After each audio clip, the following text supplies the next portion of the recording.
Hey everyone, this is Nakshan, and welcome to the Scatter Hoard, where we try to put complicated ideas in a nutshell. Common sense declares that what you see is what you get, but a more thoughtful perspective suggests that what you see depends on how you're looking. For example, before Copernicus, everyone knew for certain that when we looked up at the night sky, we witnessed the vault of heaven circling the center of the universe. After Copernicus, we came to realize that the Earth is actually just another backwater planet in the Milky Way, which itself is one of billions of galaxies. This is an example of what Thomas Kuhn, author of the landmark book The Structure of Scientific Revolutions, called a paradigm shift, which isn't just new knowledge. Rather, it's something that triggers a completely different way of looking at what's around us. Kuhn's book made several points. First, that the pursuit of science is not a smooth linear process. Rather, it operates in theoretical ways of thinking which Kuhn called paradigms. A paradigm guides the legitimate course of scientific inquiry until enough questions arise that the model can no longer answer. The transition from the Earth-centric view of Ptolemy to the Sun-centric perspective of Copernicus typifies this dynamic. Using the paradigm of Ptolemy, the astronomers of the day assumed that the Sun and other heavenly bodies orbited the Earth and performed their work accordingly. This demonstrates Kuhn's second point, that everyday inquiry follows what he called normal science, which aligns with the dominant paradigm.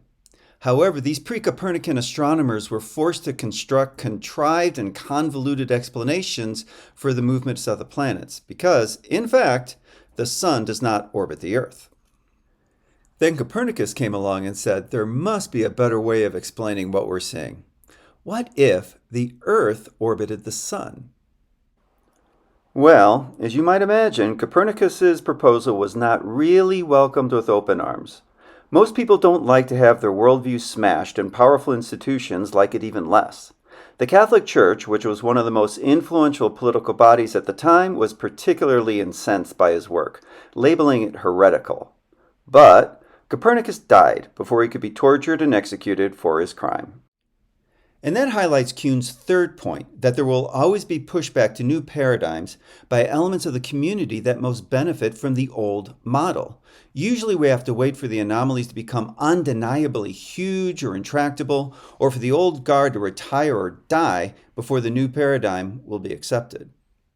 While Kuhn's work offers a cautionary tale about how disproven theories can continue, he also offers hope that structural change can ultimately occur.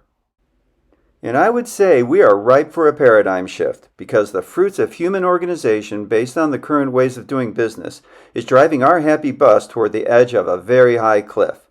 And if we don't course correct soon, we're all going to experience an extremely rude landing.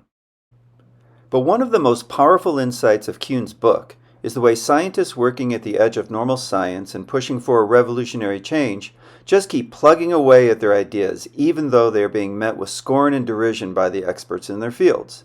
They can see that the emperor is wearing no clothes and aren't shy about pointing it out. Of course, this doesn't endear them to those who benefit from the belief that the emperor is fully clothed.